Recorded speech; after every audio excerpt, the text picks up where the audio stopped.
ஆண்டவருக்குள் பிரியமான சகோதர சகோதரிகளே, நர்மையான நாளில் ஆண்டவருடைய பிரசன்னத்துக்கு மீண்டுமாய் வந்திருக்கிற உங்கள் அனைவரையும் ஆண்டவருடைய பெயராலே வருக வருக என்று வரவேற்கிறோம். Price the Lord. மகிழ்ச்சியாக வந்தவங்கெல்லாம் சேர்ந்து சொல்லுங்க, ஹல்லேலூயா. சோகமாக வந்தவங்க மட்டும் சொல்லுங்க, சோகமாக வந்தவங்க மட்டும் சொல்லுங்க, ஹல்லேலூயா. சோகமாக வந்திருக்கிறேன்னு உறுதி செஞ்சிருக்கிறாங்க. ஆண்டவர் உங்கள் சோகத்தை எல்லாம் மாற்றுவார். Price the Lord. உங்கள் துக்கம் சந்தோஷமாய் மாறும், உங்கள் கவலைகள் கண்ணீர் எல்லாம் மறைந்துவிடும். கலங்காதே மகனே, கலங்காதே மகளே.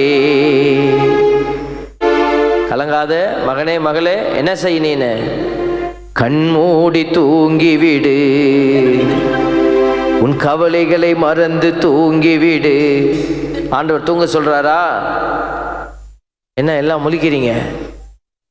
தூங்கக்கூடாது. ஆண்டவர் உனக்கு அரிய பெரிய காரியத்தை செய்வதை கண் திறந்து நீ பார்த்து ஆண்டவரை துதிக்கணும், மகிமைப்படுத்தணும். அல்லேலூயா. ஆண்டவருடைய அடையாளம் அன்னை மரியாள். அதனால தான் இன்னைக்கு கண் திறந்து இந்த ஜெபம் பண்ணும்போது என்ன சொல்றோம்? உம் அற்புத படம் முன் வந்து நிற்கும். அந்த அற்புத படத்தின் முன்பாக நீங்கள் நின்று அந்த அன்னை மரியாளை உற்று பார்த்தாலே தெரியும் உன் துக்கம் எப்படி சந்தோஷமாய் மாறும் என்பதை அன்னை மரியாள் சொல்லிக் கொடுப்பாங்க. ஹல்லேலூயா. ஆண்டவருடைய பிள்ளைகள், இன்னைக்கு ஒரு தலைப்பில் நம்ம சிந்திக்கிறோம். அன்னை மரியாள் கடவுளின் தாய். மரியாள் கடவுளின் தாய், இறைவனின் தாய் அப்படிங்கிற ஒரு தலைப்பு. ஏற்கனவே இதை நீங்கள் ஒரு சிறப்பான நாளில் தியானிச்சிருப்பீங்க. அது எந்த நாள்? இங்கேருந்து சத்தம் கேட்குது. இங்கே இருக்கிறவங்களாம் அப்படியே இன்னைக்கு யோசித்தோம். நியூ இயர் அன்னைக்கு, புது வருட அன்னைக்கு இரவு திருப்பலி நடந்துச்சுல்ல, அது என்ன பூசை? புது வருஷ பூசைன்னு நம்ம சொல்லிக்கிட்டோம். ஆனால் திருச்சபை புது வருஷ பூசைன்னு சொல்லலை, அது ரெண்டாவது தான். அது திருச்சபை சொல்லி கொடுத்தது என்னன்னா, அன்னைக்கு இரவு நேரத்தில் நீங்கள் எல்லாரும் கூடி பறைசாற்றிய ஒரு உண்மை, அன்னை மரியாள் கடவுளின் தாய். ஹல்லேலூயா. அன்னைக்கு ஒரு நாள் ஒரு பிரச்சனை வந்துருச்சு. நமக்கு தான் தெரியுமே, இது என்ன கடவுளின் தாய் தானே அப்படின்னு நம்ம இப்போ சொல்கிறோம். ஆனால் பல வருடத்துக்கு முன்னாடி 400களிலேயே ஒரு பிரச்சனை வந்துச்சு. இது என்னன்னா, நெஸ்டோரியன் அப்படின்னு சொல்லிட்டு ஒரு பிஷப் இருந்தார். அவர் கான்ஸ்டான்டினோபிளுடைய பேராயராக இருந்தார். அவர் திடீர்னு சொல்லிட்டாரு, மக்கள் எல்லாம் அவர் ஒரு கருத்தியலை முன்வடிச்சிட்டார். ஒரு கருத்தை, என்ன கருத்துன்னா, மாதா மனுஷி தான், அதனால கடவுளின் தாயின்னு சொல்லப்படாது, இயேசுவின் தாயின்னு சொல்லிக்கலாம். தியோட்டோகோஸ் அப்படின்னு சொல்லுவாங்க. தியோனா காடு, தியோட்டோகோஸ் அப்படி சொல்லக்கூடாது, கிறிஸ்டோகோஸ்னு சொல்லிக்கலாம் அப்படின்னு. நமக்கு இதெல்லாம் தெரியாது சாமி, முட்டைக்கோஸ் தான் தெரியும். தியோட்டோகோஸ்னா என்ன, கிறிஸ்டோகோஸ்னா நமக்கு என்ன? அன்னைக்கு பிரச்சனை இதுதான். கிறிஸ்துவின் தாயின்னு சொல்லு, ஆனா கடவுளின் தாயின்னு சொல்லப்படாது அப்படின்னு சொன்னாரு. Price the Lord. அப்போ மக்கள் குழம்பிட்டாங்க. அப்புறம் பெரிய ஒரு சர்ச்சை கிளம்பியது திருச்சபையில். அப்போ நம்மளுடைய பெருமைக்குரிய பாப்பரசருடைய தலைமையில் சங்கம் கூடி எல்லாரும் பல நாட்கள் போராடி பேசி உள்ளுக்குள்ள சங்கம் டிஸ்கஸ் பண்ணிச்சு. ஜெபித்து அவங்க என்ன செய்தாங்க? கடவுளுடைய திட்டத்தை உணர்ந்து ஒரு நாள் அந்த உண்மையை பிரகடனப்படுத்த கதவை திறந்து வெளியில் வந்தாங்க. அந்த பீட்டர்ஸ் ஸ்கொயரில் அவ்வளோ மக்களும் அவளோட காத்திருந்தாங்க. இன்னைக்கு நீங்கள் காத்திருக்கிறது போல அவ்வளோ பேரும் அவளோட இந்த திருச்சபை என்ன சொல்ல போகுது, பாப்பரசரும் இந்த ஆயர் பெருமக்கள்லாம் சேர்ந்து என்ன முடிவெடுத்தாங்க அப்படின்னு எல்லாரும் அப்படியே பார்த்துட்டே இருந்தாங்க. அன்னை மரியாள் கடவுளின் தாய்ன்னு சொல்லுவாங்களா, இல்லை இயேசுவின் தாய் தான், இனிமே அப்படி சொல்லக்கூடாதுன்னு சொல்லிடுவாங்களான்னு எல்லாரும் பயந்து பார்த்து கொண்டே இருந்த பொழுது அந்த அறிவிப்பாளர் என்ன சொன்னார் தெரியுங்களா? பாப்பரசர் இதோ அவங்க அறிவித்தாங்க, திருச்சபை ஏக மனதாக ஏதோ ஒரு உண்மையை ஏற்று பிரகடனப்படுத்துகிறது. அன்னை மரியாள் கடவுளின் தாய். என்கிற உண்மையை கைத்தட்டி கடவுளுக்கு நன்றி செலுத்துங்க. பாருங்க, அந்த நெஸ்டோரியனிசம்லாம் அழிஞ்சு போச்சு. கடவுள் மரியாளை அம்மாவை என்னைக்குமே தாழ்த்த விடவே மாட்டார். அதனால தான் நீங்கள் ஜெயிக்கிற பக்கம் நின்றுக்கங்க. எவனாவது எக்கு தப்பா வந்து மரியாளை பற்றி அவதூறு பேசினாக்க கையெடுத்து கும்பிட்டு கையில் 500 ரூபா வச்சு கொடுத்து அனுப்பிடு. திரும்பி வராத சாமி, 500 ரூபாய்க்கு பஸ் எங்கே டிக்கெட் கொடுக்குறானோ அங்கே போயிடு அப்படின்னு சொல்லி தேவ பிள்ளைகளை இன்னைக்கு ஒரு சலனம் ஓடிக்கொண்டு இருப்பதை நம்ம பார்த்து கொண்டு இருக்கிறோம். அதனால தான் இந்த உண்மைகளை நாம் உறுதி செய்து கொள்ளணும். பிசாசு வந்து இன்னைக்கு திருச்சபையை அட்டாக் பண்ணும்போது மரியாதை அட்டாக் பண்ணுறான். ஏன் தெரியுமா? அம்மா தான் இன்னைக்கு பெரிய வல்லமையான ஒரு ஆயுதம். அநேக ஆத்துமாக்களுக்காக ஜெபிக்கிறாங்க. நீங்கள் மாதாவேன்னு கூப்பிட்டுட்டு அம்மாவை கையை பிடிச்சிட்டிங்கன்னா கண்டிப்பாக அவங்க கரை சேர்த்துருவாங்க. உன்னை யார்கிட்ட போய் சேர்க்கணுமோ சேர்த்துருவாங்க. அதனால தான் இன்னைக்கு பிசாசு என்ன செய்கிறான்? அந்த நம்பிக்கையை உடைக்கிறான். அதனால தான் இன்னைக்கு இறைவனின் அன்னை மரியாள் வந்து கடவுளின் தாய். இது வந்து ஒரு டாக்மா. இது வந்து நம்ம ஓரமாக வச்சிடறோம். அப்போ இன்னைக்கு பாருங்க, இந்த வார்த்தை சொல்லுகிற ஒரு அதிசயம். ஏசுசாமி மாதாவெலாம் வந்திருக்கிறாங்க, அம்மா வந்திருக்கிறாங்க, சகோதரர் வந்திருக்கிறாங்க. இப்படி தான் பிரசங்கம் வச்சுக்கிட்டு இருக்கிறாரு. சூழல் அப்படியே யோசிச்சு பாருங்க, எந்திரிச்சு போக முடியாது, கூட்டம். அப்போ சொல்கிறாங்க, அம்மா வந்திருக்கிறாங்க. இயேசு சொல்லிட்டாரு. இதில் ஒருத்தன் என்ன செய்வான்? நம்ம ஆளுங்க அதுலேயும் குறை கண்டுபிடிக்கிறான். பைபிள்லேயே குறை கண்டுபிடிக்கிற வித்தகர்கள்லாம் நம்ம வேத வித்தகர்கள் இருக்கிறாங்க. பைபிள் எழுதினவங்க கூட இப்படி யோசிச்சிருக்கல. இவங்க வந்து அது அப்படி தான், இது இப்படி தான் அப்படின்னு. கடவுள் எப்போதுமே இயேசுசாமி பார்த்தீங்கன்னாக்க ஒரு சிச்சுவேஷனில் எது கடவுளுக்கு உகந்தது அதை தான் காட்டுவார். இயேசு வாழ போகிற காலம் ரொம்ப கொஞ்ச காலம்னு அவருக்கு தெரியும். அதனால் அவர் அந்த சூழலில் எது உயர்ந்ததுங்கிறத எப்போதுமே காட்டினார். அதே மாதிரி தான் மார்த்தா மரியாமினுடைய உதாரணத்தை எடுத்துக்கொள்ளுங்க. மார்த்தா வந்து சமைக்கிறாங்க, கிச்சன் வேலையில் இருக்கிறாங்க. இயேசு மரியாளை புகழ்ந்து சொல்லிட்டாரு. மரியாள் நல்ல பங்கை தெரிந்து கொண்டார். இப்போ நமக்கு என்ன பிரச்சனைன்னா, அப்போ இயேசு சாமி சோறு தின்னாம போயிட்டாரா? அப்போ மார்த்தா போட்ட சோறை திங்காம போயிருப்பாரா? சாப்பிடாம போயிருப்பாரா? அப்போ இயேசு ஏன் மார்த்தாவை குறைவாய் பேசினார்? மார்த்தாவை அவர் குறைவாக பேசலை. அவர் வந்து சாப்பிடாமலாம் போயிருக்க மாட்டார், நல்லா சாப்பிட்டு போயிருப்பார். அவர் இந்த சிச்சுவேஷனில் எது உயர்ந்தது? பார்த்தீங்களா? மரியாளினுடைய பங்கு உயர்ந்தது. ஏன்னா உட்கார்ந்து கேட்கறது தான் சிறந்தது. அப்படிதான் இந்த இடத்துலையும் அன்னை மரியாள் வந்திருக்கிறாங்க, அம்மா வந்திருக்கிறாங்க, சகோதரர்கள் நோனியும் உடனே இயேசு அவங்களை அவமானப்படுத்தணும்னு சொல்லலை. அங்கே உட்கார்ந்து இருக்கிறவர்களை பார்த்து காலையிலேருந்து சாயந்தரம் வரைக்கும் உட்கார்ந்து இருக்குதுங்க. நீங்க கூட பாருங்க, வீட்டில் இருக்கிற மகிழ்ச்சியெல்லாம் விட்டுட்டு வந்து இங்கே உட்கார்ந்து இருக்கிறீங்களா இல்லையா? அப்படித்தானே? நிறைய பேர் வீட்லேயே உட்காந்து டிவிலேயே பார்த்துக்கிறாங்க. அதான் லைவ்ல வருவார் ஆல்பர்ட். அப்புறம் என்ன, வீட்டில் உட்காந்துக்கிட்டு காலை அப்படியே ரத்ன கால் போட்டுட்டு நல்லா ஜம்முன்னு என்ன செய்யலாம்? தூக்கி காலை அங்கே வச்சுக்கலாம். ஆல்பர்ட் பார்க்கவா போகிறாரு? இல்லை ஆண்டவர் தான் வந்து காலை ஒடிக்க போகிறாரா? சும்மா காலை வலிக்குதுப்பா, அந்த சேரை போடு அப்படின்னு காலை தூக்கி மேலே வச்சுக்கிட்டு கையில் ஒரு காப்பியை வச்சுக்கிட்டு என்ன அருமையாக பேசுகிறாரு. வீட்டில் இருந்தால் அப்படி ஒரு கிருபை. இங்கே வந்திருந்தா கூட்ட நெரிசல் பாருங்க, நெருக்கி உட்காரணும், இடம் பத்தாது, அட்ஜஸ்ட் பண்ணணும், காலை தூக்கி எங்கேயும் வைக்க முடியாது. சாமியார் பார்த்துட்டே இருக்கிறாரு. பக்கத்தில் இருக்கிறவங்க, ஐயோ காலை நவுத்தியா அப்படின்வா.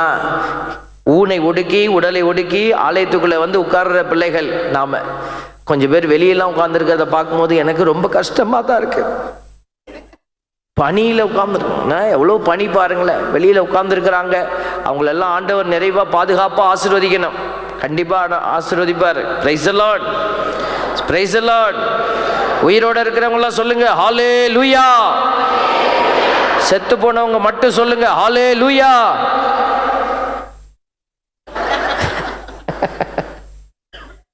ஆண்டவர் உன்னை சாகிறதுக்காக இல்லை, சாதிக்கிறதுக்காக கூப்பிட்டுருக்கிறார். பிரைஸ் தி லார்ட், ஹல்லேலூயா. ஆண்டவர் உன்னை கைவிடவே மாட்டார். Price the Lord. ஆமாம், நான் உன்னை விட்டு விலகுவதில்லை சொன்னார்ல. எதுக்கு? நம்மளை உயர்த்துவதற்காக. அதனால இன்னைக்கு ஆண்டவர் சொல்ற விஷயங்கள் எல்லாம் புரிந்து கொள்ளணும். மரியாளை வந்து அவமானப்படுத்திட்டாரு இயேசுசாமி, அம்மாவை அவமானப்படுத்திட்டார். அவரே வேண்டான்னு ஒதுக்குனாரு, நீ என்னையா தூக்கி தலையில வச்சுக்கிட்டு ஆடுற அப்படின்னு ஒரு சில பேர் பேசுவாங்க. இல்லை, ஆண்டவர் பாருங்க, அந்த சூழல்ல எது உயர்ந்தது, அதோ அந்த சூழல்ல காலையிலே இருந்து பசி தாகத்தோட கூட கவனிக்காம இயேசுவினுடைய வார்த்தைக்காக, ஜீவ நீரூற்றுக்காக தாகத்தோடு வந்திருந்த பிள்ளைகளை பார்த்து அவர் என்ன செய்யறாரு, அவங்களெல்லாம் ஒரு படி உயர்த்துறாரு. இது மரியாளுக்கு அவமானமா இருந்திருக்காது, மரியாளுக்கு சந்தோஷமா இருந்திருக்கும். என் பிள்ளை சரியா தான் பேசுது. ஏன்னா அவங்கக்கிட்ட இருந்தது ஞானம், அவங்க கிட்ட இருந்தது ஒரு சிறப்பான அறிவு, ஆற்றல், ஆவிக்குரிய பலன். அதனால இது அவங்களால சரியாய் புரிந்து கொண்டிருப்பார்கள். அதனால தான் இன்னைக்கு பாருங்க, இந்த பகுதியை வாசிச்சு இதுல வரக்கூடிய இந்த வார்த்தை கடைசியா வருது. இயேசுசாமி என்ன சொல்றாரு, கடவுளுடைய திருவுளத்தை நிறைவேற்றுபவரே. அன்னை மரியாள் என்ன பண்ணாங்க, இதைத்தான் செஞ்சாங்க. கடவுளுடைய திருவிழா வந்துச்சு, நீ உன்னுடைய கர்ப்பத்தை எனக்கு காணிக்கையா கொடுக்கணும். உன்னுடைய அந்த ஈகோ, உன்னுடைய நான் என்கிற அந்த பெருமை, இதெல்லாம் நீ இழக்க போற.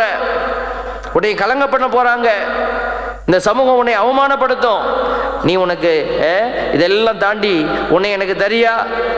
அன்னை மரியாள் எல்லாத்தையும் தாண்டி தான் ஆமென்னு சொன்னாங்க.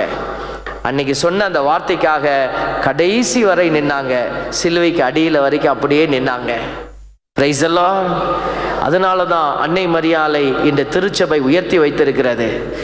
ஒரு தூய அகுஸ்தினார் சொல்றாரு பாருங்க, தூய அகுஸ்தினார், ஒரு மனிதனின் உடலில் உள்ள உறுப்புகள் எல்லாம், ஒரு மனுஷனுடைய உடல்ல இருக்கிற உறுப்புகள் எல்லாம் நாக்குகளாக மாறினும், நாக்காக மாறினாலும் மரி என்னையை அவருடைய தாய்மைக்கு ஏற்றவாறு புகழ முடியாது என்கிறார்.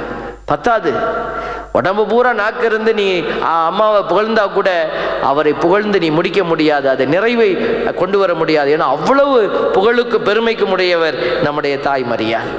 அதனால தான் இரண்டாம் வத்திக்கான் சங்கத்தில் ஆராதனை கடவுளுக்கு மட்டும்தான், மற்ற வணக்கங்கள் புனிதர்களுக்கு.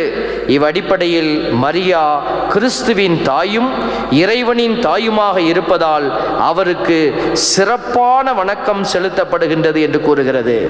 அது ஆர்டினரி புனிதர்களுக்கு கொடுக்கிற வணக்கத்தை போல அல்ல, சம்திங் பியாண்ட்.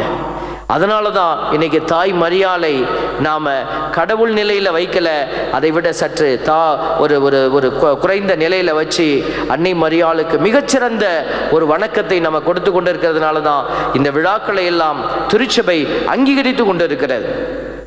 அடுத்ததாக, அன்னை மரியாளுக்கு 1000 சிறப்பு இயல்புகள் இருந்தாலும் இறைவனின் தாய் என்பதே இயேசு கிறிஸ்துவின் தாய்க்கு மகிமை சேர்க்கிற ஒரு சிறப்பான காரியம். அதனால தான் இன்னைக்கு அன்னை மரியாளை ஆண்டவர் அவமானப்படுத்திடல, அந்த சூழலை பயன்படுத்தி நம்மை எல்லாம் அந்த தாயினுடைய உயர்வுக்கு இழுத்து சென்றிருக்கிறார், உயர்த்தி இருக்கிறார். இந்த பெருமைக்குரிய பிள்ளைகள் நாம எப்பெல்லாம் இந்த இடத்துல வார்த்தை விளங்க பண்ணப்படுகிறதோ, எப்பெல்லாம் ஆலயத்தில் வார்த்தை வழங்கப்படுகிறதோ, அப்பெல்லாம் யாரெல்லாம் ஓடி வந்து வீட்டில் இருக்கிற மகிழ்ச்சியை துறந்து விட்டு என் ஆண்டவருடைய வார்த்தையை கேட்க நான் போவேன், அந்த வார்த்தையை நான் கேட்பேன், அதன்படி செயல்படுவேன் என்று அவளோடு வருகிற பிள்ளைகள் ஆண்டவருடைய தாயை போல, சகோதர சகோதரிகளைப் போல இருக்கிறீங்க. இதுதான் ஆண்டவருடைய திருவுளம். கடவுளின் திருவுளம் என்ன தெரியுமா? என் மகன் சொல்றதை கேட்டு அதன்படி செயல்படணும் நீங்க. அதனால தான் இன்னைக்கு கடவுளின் திருவுளத்தை நிறைவேற்ற ஆண்டவருடைய பிள்ளைகள் அழைக்கப்படுகிறீர்கள். இன்னைக்கு பைபிள்ல தோபித்துங்கிற ஒரு புஸ்தகம் இருக்கு.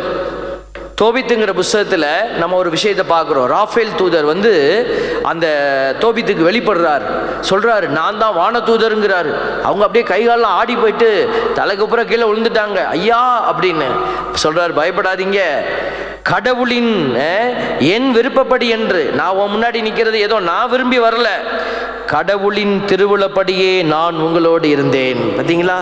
அப்போ கடவுள் தன் திருவுளத்தை நிறைவேற்றுவதற்கு பிள்ளைகளுக்கு உதவி செய்கிறாரு, பிள்ளைகளை பெயர் சொல்லி அழைக்கிறாரு.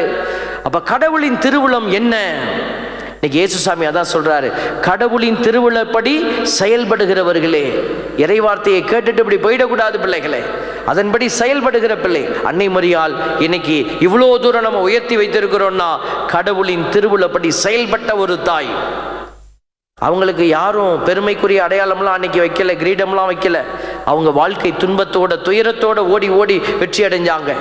இந்த துன்பம் வேண்டாம்ப்பா, இயேசுவை கூட்டிக்கிட்டு பாப்பா ஓடி போயிடலாம் எகிப்துக்கு. நீ குழந்தையா இருந்தப்போ எகிப்துக்கு ஓடி தான் தப்பிச்சுக்கிட்டோம். இப்போ நீ பெரிய பிள்ளை, உன்னை வச்சுக்கிட்டு நான் சமாளிச்சிருவேன், ஓடி வா, நம்ம ஓடிடலாம். அன்னை மரியாள் கூப்பிடல. அன்னை மரியாள் இயேசுவை சிலுவையை சுமந்து செல்லுகிற பொழுது முகமுகமாக பார்த்தார்கள். அன்னை மரியாள் நான் தியானித்து கொண்டிருந்த பொழுது எனக்கு ஒரு சின்ன ஒரு யோசனை ஓடிக்கிட்டே இருந்தது. இதோ ஏன் ஓடி போய் திடீர்னு ஓடி போய் வெரோனிகா முகத்தை துடைக்கணும்?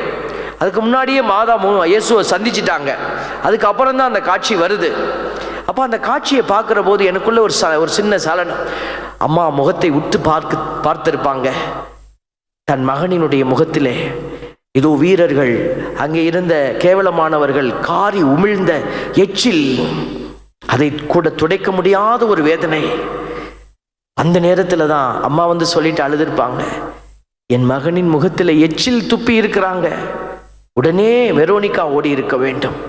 நானா யோசிக்கிறேன், இது தேவ பிள்ளைகளே, இப்படி இந்த அன்னை மரியாள் எவ்வளவு சாதனைகளையும் நிகழ்த்திவிட்டு இன்னைக்கு நம்ம முன்னாடி தாயாக நின்று கொண்டிருக்கிறார்கள். இன்றைக்கும் இழக்க துணிவோடு நிற்கிறாங்க. என் அன்பு பிள்ளைகளை, கடவுளின் திருவுளத்தை நிறைவேற்றியதுனால தான் இன்னைக்கு அவங்கள நம்ம தாய், கடவுளின் தாயின்னு உயர்த்தி வச்சிருக்கிறோம். சும்மா இயேசுவை பெற்றதுனால மட்டுமில்ல, அதற்கு பிறகு நடந்த ஒவ்வொரு கட்டத்திலும் அந்த தாயினுடைய மகிமையான காரியங்கள் பாருங்க. இன்னைக்கு நீங்களும் நானும் இந்த தாயை பார்த்து கற்றுக்க வேண்டிய ஒரு முக்கியமான விஷயம், கடவுளின் திருவுளத்தை நாமும் அறிந்து செயல்படணும்.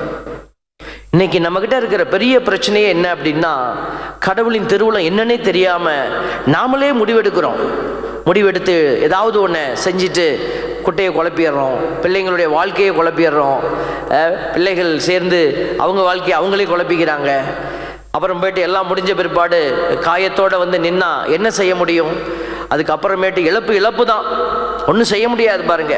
அதுக்கு தான் ஆண்டவர் இன்னைக்கு இந்த தாய் மரியாள் வழியாக கடவுளின் திருவுளத்தை அறிந்து செயல்படுங்க. ஒருவேளை மாதா கபிரியேல் தூதர் வந்து கேட்டபோது கடவுளின் திருவுளம் என்னன்னு தெரியாம, ஐயோ இந்த வேலையெல்லாம் நமக்கு வச்சுக்காதுப்பா, இதெல்லாம் அப்புறம் ஊர் உலகம் கல்லால் அடிச்சு கொண்டுடும், நான் இதெல்லாம் ஒத்துக்கவே மாட்டேன்னு ஒருவேளை மாதா சொல்லியிருந்தாங்கன்னா இன்னைக்கு நாம் இதெல்லாம் பேச முடியுமா? மரியாளுக்கு இவ்வளோ பெரிய பங்கு கிடைச்சிருக்குமா? யோசிச்சு பாருங்க. அப்போ கடவுளினுடைய திருவுளத்தை சரியாய் புரிந்து கொண்ட தாய், அன்னைக்கு மட்டும் இல்லை, அதுக்கு பிறகு ஒவ்வொரு கட்டத்திலும். இன்னைக்கு கூட மாதாவை எதுக்கு இயேசுவை தேடி ஓடி வராங்க? இயேசுவை பற்றி கேள்விப்படுறாங்க. இயேசு உன் மகன் பிதற்றி கொண்டு இருக்கிறான், உன் மகன் அங்கே ஏதோ ஒன்று புலம்பி கொண்டு இருக்கிறான், உன் மகன் ஒன்று சரியில்லை, அவன் மென்டல் ஆயிட்டான் அப்படின்னு ஊரார் சொல்ல கேள்விப்பட்டு இந்த தாய் ஓடி வந்து தன் மகன் என்ன செய்கிறார் என்று பார்த்துட்டு அதுக்கப்புறம் இயேசுவை அவங்க வானு கூப்பிடவே இல்லை. ஏன்னா தன் மகன் செல்லும் வழி சரியானது என்பதை அவர்கள் அறிந்து கொண்டார்கள். கடவுளின் திருவுளத்தை புரிந்து கொண்டார்கள். இன்னைக்கு நாம் யோசிக்கணும், நம்முடைய வீட்டு, நம்முடைய சிறப்பான காரியங்கள், நம்முடைய பிள்ளைகளுடைய வாழ்க்கை, இதையெல்லாம் நம்ம கட்டி எழுப்பி கொண்டு இருக்கிறோமே, கடவுளின் திருவுளம் உணர்ந்துதான் நீங்கள் செயல்படுகிறீர்களா? யோசித்து பாருங்க. நிறைய நேரம் நம்ம இதை யோசிக்க மறந்தோம். Application always matters. மாதா அப்படி இருக்கிறாங்க, மாதா அப்படி இருந்தாங்க, வெரி குட், புகழ்றதுலாம் ஒரு பக்கம் இருக்கட்டும். நான் இந்த குவாலிட்டியை வச்சிருக்கிறேனா? Do I have the ability to know the plan of the Lord? கடவுளுடைய அந்த திருவுளத்தை அறிகிற ஆற்றல் எனக்கு இருக்கிறதா? இன்னைக்கு அதுக்கு தான் ஆண்டவர் நமக்கு இந்த சிறப்பான தலைப்பை கொடுத்து சிந்திக்க வைக்கிறார். பாருங்களேன், கடவுள் யாருக்கு செவி சாய்க்கிறார்? யோவான் நற்செய்தி 9:31 சொல்லுது, பாவிகளுக்கு கடவுள் செவி சாய்ப்பதில்லை, இறை பற்று உடையவராய் கடவுளின் திருவுளப்படி நடப்பவருக்கே அவர் செவி சாய்க்கிறார் என்பது தெரியும். பார்த்தீங்களா? இறை பற்று இருக்கணும், கடவுளின் திருவுளப்படி நடப்பவருக்கே. கடவுளின் திருவுளம் என்னன்னு தெரிஞ்சாதானே. அப்ப அதுக்கு முன்னாடி இந்த வார்த்தையை வைக்கிறாங்க, இறை பற்று. கடவுள் காரியம் அப்படின்னா நீ முன்னாடி நின்றுடுங்க, கடவுள் காரியம்னா அதுக்கு முன்னுரிமை கொடுத்துருங்க. ஞாயிற்றுக்கிழமை பூசன்னா ஓடி வந்து முன்னாடி உட்கார்ந்திக்கங்க. இப்ப நிறைய நேரம் நம்ம முன்னாடி வந்து உட்கார்ந்திக்கிறோம். ஏன் தெரியுமா? இடம் கிடைக்காது சாமி, சேரல, பரவாயில்ல, அதுக்காகவாவது நம்ம முன்னாடி வரமே, அது வரைக்கும் சந்தோஷம். நிறைய பேர் உன்னதங்களிலே பாடும் போதெல்லாம் எந்திரிக்கிறது இல்லை. ஏன் தெரியுமா? யாராவது வந்து உட்காந்துப்பாங்க சாமி. சாமியார் இது என்னது நற்செய்தி வாசிட்டு இதான் சொல்லுவார், ஆண்டவரின் அருள் வாக்கு அப்படின்னு சொல்லிட்டு நம்ம பதில் சொல்லணும்ல. அப்போ பார்த்தோம்னா கிறிஸ்துவ அவன் சொல்லிட்டு இருக்கிற நம்ம உட்கார்ந்துருவோம் பட்டுன்னு. நமக்கு இடம் போயிடப்படாது இல்லையா? எல்லாம் இங்கே இடம் பிடிக்கிறதெல்லாம் ஓகே. விண்ணகத்தில் இடம் பிடிக்கணும்னா என்ன செய்யணும்? கடவுளின் திருவுளத்தை அறிஞ்சு செயல்படணும் பிள்ளைகளே. Praise the Lord. Hallelujah, hallelujah. ஆண்டவர் அதுக்கு தான் நம்மளை பெயர் சொல்லி அழைச்சி இந்த நாளில் நம்மளோட பேசிட்டே இருக்கிறாரு. இப்போ நம்ம முக்கியமான விஷயத்தை பேசிட்டே இருக்கிறோம். கடவுளின் திருவுளம் எது என்று கண்டுபிடிக்கிற ஒரு ஆற்றல் நமக்கு வேணும். Price the Lord. ஜுரம் அடிக்குதுன்னா ஒரு தெர்மாமீட்டர் வச்சு பார்த்துடலாம், அப்படிதானே? ஜுரம் அடிக்குதுன்னா தெர்மாமீட்டர் வச்சு பார்த்தா தெரியும். இப்போ முன்னாடியெல்லாம் அந்த குச்சி மாதிரி வைப்பாங்க இல்லையா? இப்போல்லாம் வந்து எப்படி வச்சு நெத்திக்கு முன்னாடி வச்சு அடித்து கண்டுபிடிச்சிட்றாங்க. கையில் வச்சுக்க முன்னாடியெல்லாம் அந்த குச்சி மாதிரி இருக்கிற நாக்குக்கு அடியில் வச்சு விட்ருவான். நம்ம வாயை அப்படி வச்சுக்கிட்டே நம்ம இப்படியே வச்சுக்கிட்டே உட்காந்துருக்கணும். டாக்டர் வச்சு விட்டுட்டு மறந்துடுவார். இந்த நமக்கு பயமாக வேற இருக்கும், கடிச்சு கிடிச்சு உள்ளே போயிடுச்சுன்னா என்ன பண்ணுறது? அதனால ஆடாம அசையாம தெர்மாமீட்டர் வச்சுட்டு உட்காந்துருக்கும் போது பார்த்தா ரொம்ப, அப்போல்லாம் ஒரு ஃபோட்டோ பிடிச்சிருந்தோம்னா சூப்பராக இருக்கும். அது கவலைப்படாதீங்க, அந்த மாதிரி ஒரு போஸ் கிடைக்காம போயிடுச்சேன்னு. ஆதார் கார்டில் அப்படி தான் இருக்குது இப்போ எல்லாருக்குமே போட்டா. அடையாளம் தெரியாத ஒரு சாதாரண மனிதனே அடையாளம்னு எழுதியிருக்கு, ஆனால் நம்ம அடையாளமே அதில் இல்லை. பரவாயில்ல, எது எப்படி இருந்தா என்ன, நம்ம கடவுளுக்கு முன்னாடி அடையாளத்தை இழந்துடக்கூடாது. Price the Lord. ஹல்லேலூயா.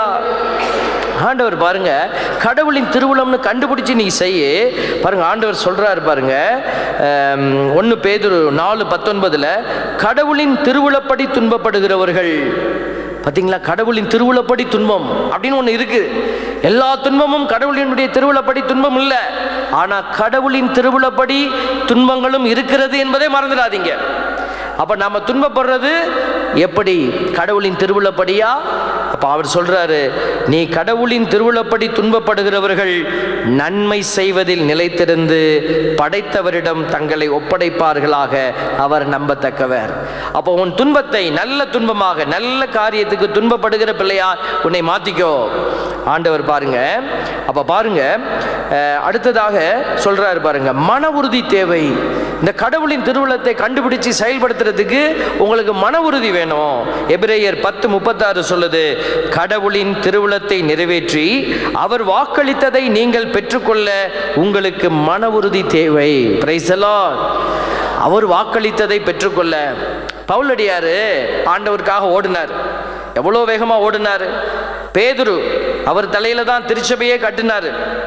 இப்படி எல்லாம் செய்து அவங்க ஆண்டவருக்காக முழுமூச்சா ஓடுனாங்க. கடைசியில கடவுள் என்ன தெரியுமா அவங்களுக்கு வாக்களித்து வச்சிருந்தாரு? தலையை வெட்ட போறாங்க. பவுலடியாருடைய தலையை வெட்டினாங்க. கடைசியா கடவுள் கொடுத்த மாட்சியின் அடையாளம் அதுதான். ராயப்பர் என்ன செய்தாங்க? சிலுவையில் அறைய போனாங்க.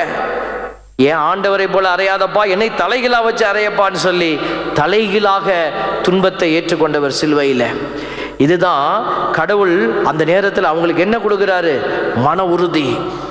துன்பங்களை ஆண்டவருக்காக ஏற்றுக்கொள்ளுகிற பொழுது மன உறுதி. இன்னைக்கு நம்ம கிட்ட அந்த மன உறுதி இல்லைன்னா தான் என்ன செய்வோம்? வீட்டில் சில துன்பங்கள் வருகிற போது கை உயர்த்துறதுக்கு கை வராது. நல்லா சொல்லுங்க, நல்லா யோசிச்சு பாருங்க. நீங்க உங்க வீட்டில் உங்க பிள்ளைகளை குறித்து, கணவனை குறித்து, மனைவியை குறித்து நமக்கு சில சங்கடங்கள் உண்டு. அவங்கள மாற்றணும். நிறைய பேர்கிட்ட போய் சொல்றோம், என் வீட்டுக்காரு ஒன்றும் சரி இல்லைப்பா, இந்த மனுஷனை கட்டிக்கிட்டு நான் படுற பாடு. சரி, இதெல்லாம் ஓகே தான். ஆம்பளைங்க இப்படியெல்லாம் சொல்ல மாட்டாங்க. என்னப்பா உன் வீட்டுக்காரமா எப்படி இருக்கு? ஏன் நல்ல வார்த்தை பேசு, நல்ல வார்த்தை ஏதாவது இருந்தால் பேசு அப்படின்னு அப்படி டீசெண்டாக பேசிடுவாங்க. அப்போ மனசுக்குள்ள கவலையெல்லாம் இருக்க தான் செய்யுது. அப்படிதானே? கையை பிடிச்சி சொன்னீங்களா இல்லையா அன்னைக்கு? ஏன் கையல்லம்மா, நீங்க என்னைய பாக்குறீங்க? இவன் கைய நம்ம எப்ப பிடிச்சோம்? போட்டாதான் பிடிச்சோம். இப்போ ஆல்பர்ட் சாமி போட்டா ஸ்டேஷன் ஆல்பர்ட் ஆயிட்டார். சர்வீஸ் முடிஞ்சோடனே அங்கே போனால் ஒரே போட்டா தான் ஈன்னு. உங்கள் வீட்டுக்கார கையை, உங்கள் வீட்டுக்காரம்மா கையை பிடிச்சிங்களா இல்லையா? அதை மறந்துடாதீங்க. டெய்லி காலையில் எந்திரிச்சோடனே இந்த ஜெபத்தை சொல்லுங்க.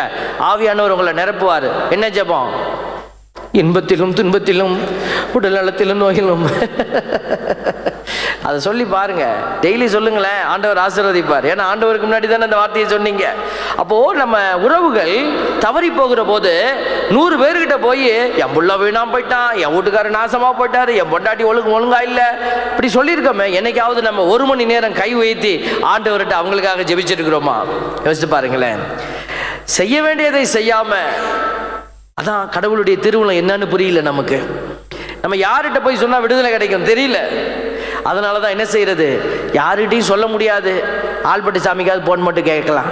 சாமி, பொண்டாட்டியை வெட்டி விட்டுடலான் இருக்கேன், என்ன செய்யலாம்? நீ நேரா வா, நான் உன்னைய வெட்டுவேன். ஆண்டவர் என்ன சொல்லியிருக்கிறா? பைபிள் எடுத்து படி. பொண்டாட்டியை டைவர்ஸ் பண்ணுறதுக்கு என்னைய கேட்குறியா? இதனால தான் பிள்ளைகளுக்கு மாப்பிள்ளை பார்க்குறோம், பொண்ணு பார்க்குறோம், என்ன செய்யணும்னு தெரியல. சாமி 2 போட்டோ அனுப்பியிருக்கிறேன், நீங்கள் திருவிழா பார்த்து எதுன்னு ஃபார்வேர்டு பண்ணுங்க. ஏசு சுவாமி இன்னும் அந்த வேலையை தான் எங்களுக்கு ஒழுங்காக கொடுக்காம இருக்கிறார். இன்னும் விசிட்டிங் கார்டு போடலான்னு கூட யோசித்தேன். வீட்டில் பேயா நோயா, பொண்ணு பார்க்கணுமா, எல்லாத்துக்கும் ஜோசியம் பார்க்கப்படும். அணுகுங்கள், குறைந்த விலையில் மிக சலுகை, குறைந்த விலையில் மிக சிறப்பாய் செய்து தரப்படும் இப்படின்னு ஒரு விசிட்டிங் கார்டு போட்டோன்னாக்கா ஆள்பட்டு சாமி எங்கேயோ போயிடுவார். கோயிலுக்கு யாரும் வர மாட்டீங்க. அப்புறம் என் ரூமுக்கு முன்னாடி தான் எல்லாம் நிற்பாங்க. தேவ பிள்ளைகளே, ஆண்டவர் மனுஷனை தேடி ஓடுன்னு சொல்லவே இல்லை. அல்லேலூயா, பிரைஸ் தி லார்ட். ஆண்டவர் சொல்றாரு, என்னை தேடுவோர், ஆண்டவரை தேடுவோர் அவரை கண்டடைவார்கள். ஆண்டவரை தேடுங்க, மனுஷனை தேட வேண்டாம். மனுஷன் பின்னாடி போகாதீங்க. மனுஷனுக்கு ஒண்ணுமே இல்லை, ஆல்பர்ட்டுக்கு ஒண்ணுமே இல்லை. நாங்க உங்களுக்காக ஜெபிக்க தான் செய்யறோம். அதனால நீங்க கடவுளை நம்பி கை வைத்துங்க. திருவுளம் என்னன்னு கேளுங்க. ஆண்டவரே, இந்த காரியத்தில் நான் என்ன செய்யணுமப்பா கேளுங்க. ஆண்டவர் உங்களோட பேசுவாரு. அவர் உங்களோட பேசுவார். ஏன்னா நீ அவருடைய பிள்ளை. அவர் உன்னை சும்மா கூப்பிடல, அவர் உன்னுடைய பிள்ளையாக. மகனானேன் நான் மகளானேன் சொல்றோம்ல. மகனானேன் நான் மகளானேன், அப்பா பிதாவே என்றழைக்கும் உரிமையை எனக்கு தந்தார். அப்பா பிதாவே என்றழைக்கும் உரிமையை உனக்கும் தந்தார்.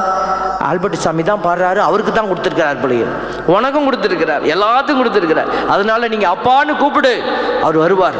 அதனால தான் சொல்றோம் பாருங்க, மன உறுதியோடு கூப்பிடுங்க. ஆண்டவர் சொல்றார் பாருங்க, ரோமையர் 12:2, இந்த உலகத்தின் போக்கின்படி ஒழுகாதீர்கள். இந்த உலகத்தில் உனக்கு விஷயம் புரியல, என்ன செய்யணும் தெரியல. பக்கத்து வீட்டுக்காரங்க வந்து, ஆனால் அவங்க பலவீனமாக இருப்பாங்க. அவங்க சொல்லுவாங்க, நான் போய் அங்கே தான் கயிறு கட்டிக்கிட்டு 5 பிசாசை கூட்டிகிட்டு வந்தேன், இப்போ 5 பிசாசும் என் வீட்டில் இருந்து என்னை வழி நடத்துது. அப்படிங்களா? உங்கள் வீட்டுக்கு 5 பிசாசா? நானும் போய் 5 பிசாசை கூட்டிகிட்டு வரேன், நீயும் போய் 5 பேரும் கயிறை கட்டிக்கிட்டு 5 பிசாசை கூட்டிகிட்டு வா.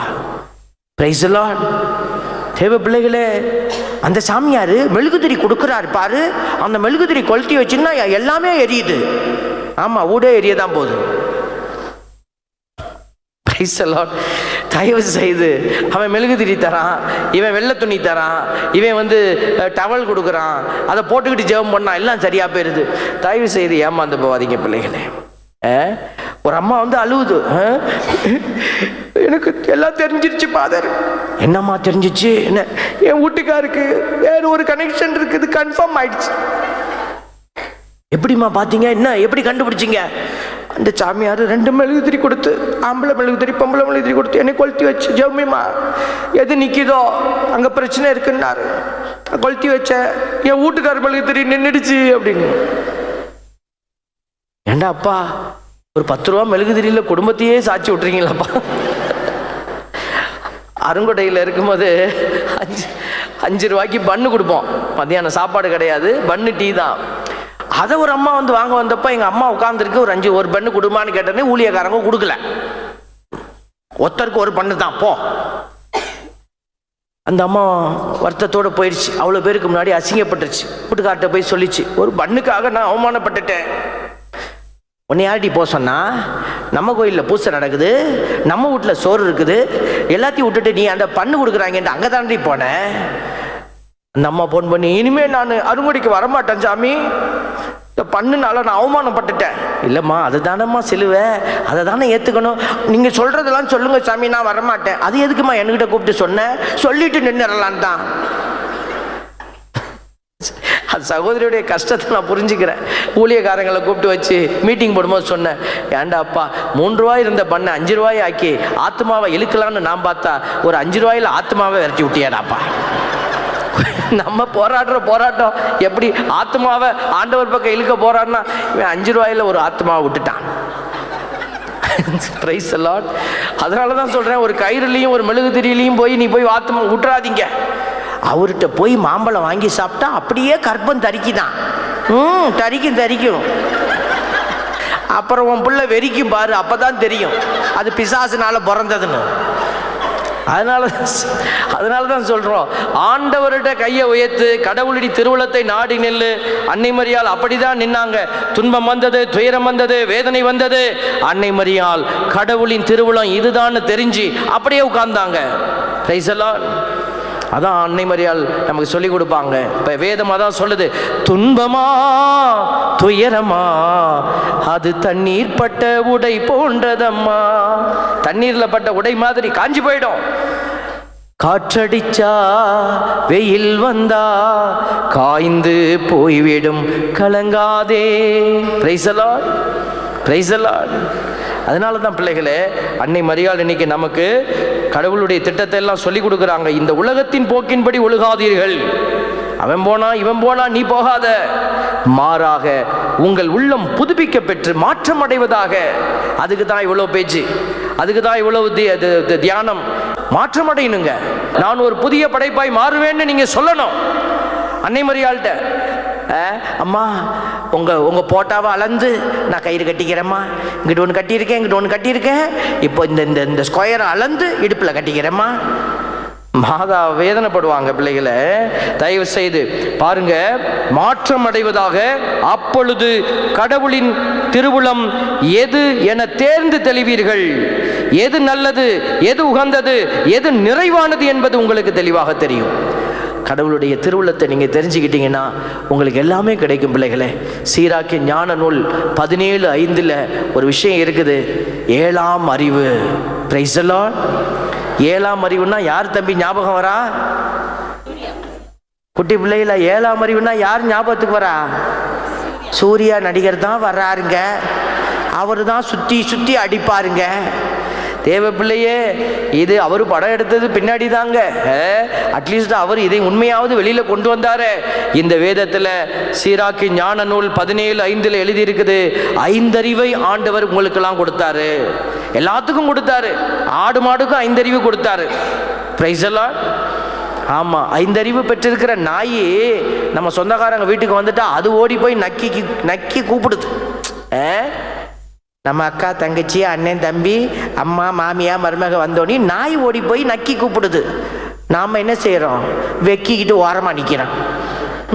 என்ன அந்த பக்கம் நான் வெளியில் போகலான்னு கதவு பூட்டுறேன், வந்து நிற்கிற. அதுக்கப்புறம் அவங்க இருக்க முடியுமா? நாய்கிட்டேருந்து கற்றுக்குறோம் 5 அறிவு. ஆண்டவர் 6வது அறிவாக அவருடைய அறிவு திறனில் பங்கு கொடுத்தாராம். நம்ம 5 அறிவே பயன்படுத்த கஷ்டமா இருக்குது, 6வதாக அறிவு, அவருடைய அறிவு திறனில் பங்கு கொடுத்தாரு. இந்த 6வது அறிவை கூட பிசாசு மாற்றி விட்டுருவான், பிசாசு குழப்பிடுவான். ஆதாம் ஏவாளை குழப்பினது மாதிரி அந்த 6 அறிவையும் பகுத்தறியும் அந்த 7ஆம் அறிவை ஆண்டவர் நமக்கு சிறப்பாய் கொடுத்திருக்கிறார். Price the Lord. இதுதான் கடவுளின் திருவுளத்தை அறியும் அறிவு. இது ஆவியானவர் கொடுக்கிற அபிஷேக அறிவு. அதை ஜெபத்தில் தான் நீ பெற்றுக்கொள்ள முடியும். சும்மா ஒன்று அறிவால் ஜெயிக்க முடியாது. என் அன்பு பிள்ளைகளே, அன்னை மரியாள் கடவுளை புகழ்ந்து புகழ்ந்து அந்த 7ஆம் அறிவை பெற்றுக்கொண்டிருந்ததுனால தான் அன்றைக்கு ஆமேன் என்று சொல்லி அவருடைய திட்டத்திற்கு தலை புனிந்தாங்க. நீங்களும் உங்களுடைய வீட்டில் நிறைய பிரச்சனைகள் உண்டு. இந்த செய்தியை கேட்டுட்டு வீட்டுக்கு போய் இன்றையிலிருந்து ஒவ்வொரு காரியமாக நீங்கள் கரத்தை உயர்த்தி அந்த 7ஆம் அறிவை பயன்படுத்தி அந்த முடிவு எடுத்து பாருங்களேன். அந்த முடிவு கடவுளின் திருவுளத்தை வெளிப்படுத்துகிற நல்ல முடிவாக இருக்கும். அந்த முடிவை நீங்களே எடுப்பீங்க. கடவுளுக்கு முன்னாடி நீயே சாட்சியாக மாறுவாய். ஆண்டவர் அந்த அற்புதமான அபிஷேகத்தை உங்களுக்கு இந்த நாளில் கொடுக்க உங்களுக்காக தொடர்ந்து ஜெபிக்கிறோம்.